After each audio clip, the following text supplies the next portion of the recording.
તમારું સ્વાગત છે મારા કિચનમાં। આજે હું તમારી સાથે શેર કરીશ શિયાળામાં ખાઈ શકાય એવું એકદમ હેલ્ધી એવું લીલી હળદરમાંથી બનતા અથાણાની રેસીપી।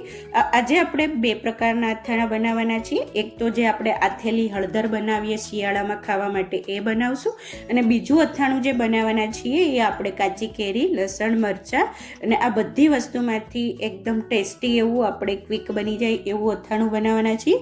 તો એના માટે હળદર, રાઈ, ધાણા, જીરું, મીઠું, વરિયાળી, મેથી, કલોંજી, મરી અને હળદર આટલા ડ્રાય ઇન્ગ્રીડિયન્ટ્સ જોશે। લાલ મરચાં, આદુ, લસણ, કેરી અને પીળી અને આંબા હળદર બંને લઈ લીધી છે। આમાંથી કોઈ વસ્તુ ના હોય તો સ્કીપ પણ કરી શકો છો। એક બાજુ અડધો કપ તેલને મેં ગરમ કરવા મૂકી દીધું છે, એને ગરમ કરવું જરૂરી છે।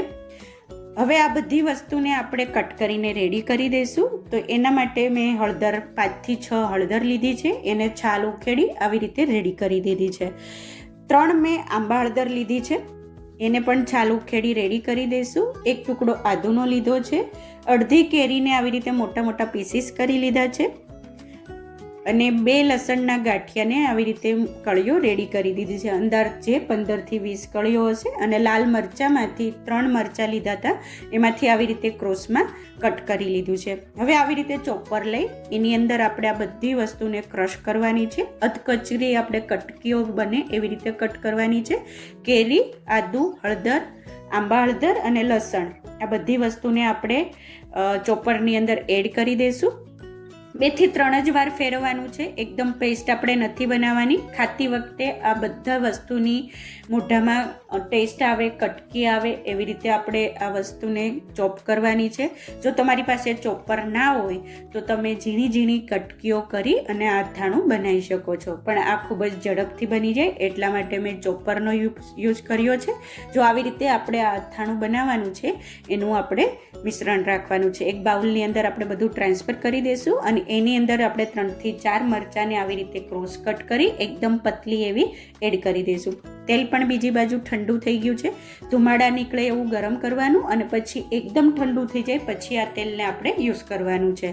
હવે આવી રીતે એક પેન લઈ આપણે 1 ચમચી ધાણા લઈ લઈશું, 1 ચમચી જીરું એડ કરી દઈશું, 1 ચમચી રાઈ એડ કરી દઈશું, 1 ચમચી વરિયાળી લઈ લઈશું, અડધી ચમચી મેથીના દાણાને એડ કરશું, 10 થી 15 મરી એડ કરી દઈશું, અને આ બધી વસ્તુને ધીમા ગેસે 1 થી 2 મિનિટ આપણે શેકાવા દઈશું।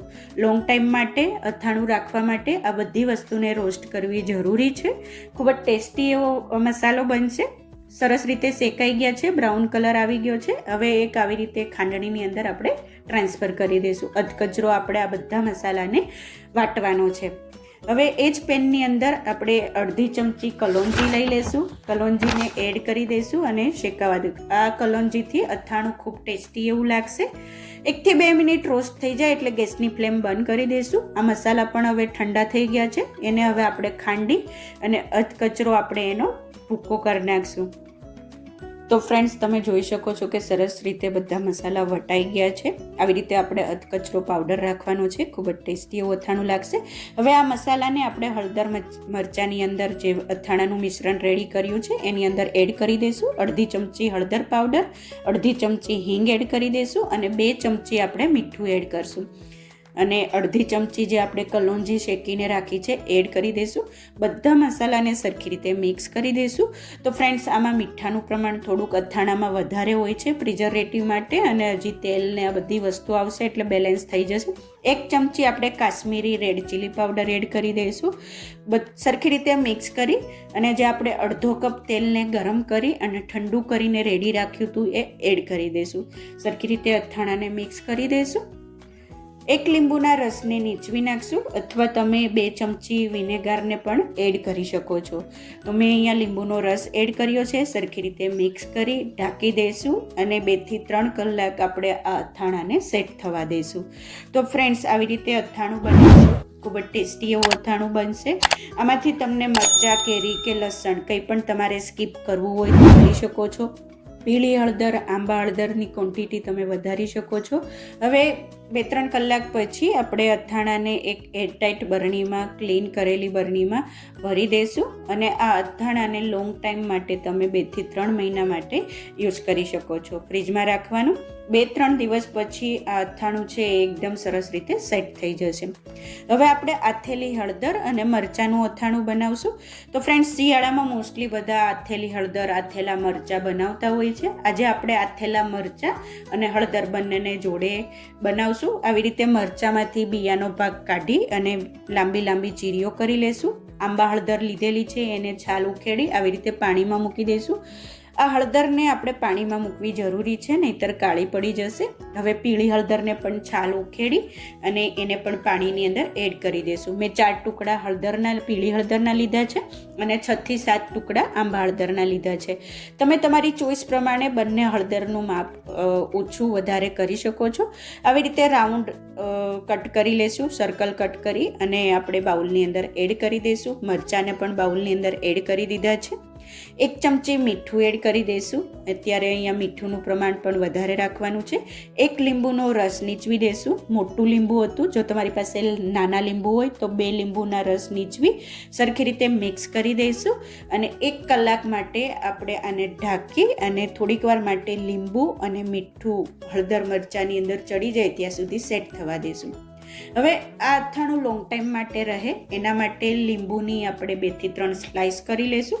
અથાણાની ક્વોન્ટિટી થોડી છે એટલે મેં એ પ્રમાણે લીધું છે. તમારે વધારે અથાણું બનાવવું હોય તો ક્વોન્ટિટી થોડીક વધારી દેવી. કલાક પછી સરસ રીતે મીઠું અને લીંબુ હળદર મરચાંની અંદર ચડી ગયા છે. એક એરટાઇટ બરણીની અંદર આપણે એડ કરી દઈશું. જે પાણી બન્યું છે, લીંબુ મીઠુંનું જે પાણી બન્યું છે એ પણ આપણે બોટલની અંદર એડ કરી દઈશું. અને હવે આ અથાણાને લોંગ ટાઈમ સાચવવા માટે આપણે લીંબુની સ્લાઇસ એડ કરી દઈશું. 2 થી 3 સ્લાઇસ એડ કરીશ, કેમ કે અથાણું છે એ થોડું છે. અને હવે આ બધી વસ્તુ ડૂબી જાય એટલું આપણે પાણી એડ કરવાનું છે. તો ફ્રેન્ડ્સ, અથાણું છે એ ફુગાઈ ના જાય, બગડી ના જાય એના માટે પાણીની અંદર ડૂબેલી હોવી જરૂરી છે. તો ફ્રેન્ડ્સ, સરસ એવું આવી રીતે આથેલી હળદર અને મરચાં તમે રોજ ખાશો તો ખૂબ જ હેલ્ધી એવું અથાણું બનશે. તો ફ્રેન્ડ્સ, આ બંને અથાણાની રેસીપી તમને કેવી લાગી મને ચોક્કસથી જણાવજો. અને જો તમને મારી આ રેસીપી પસંદ આવી હોય તો પ્લીઝ લાઈક કરજો અને શેર કરજો. Thank you for watching.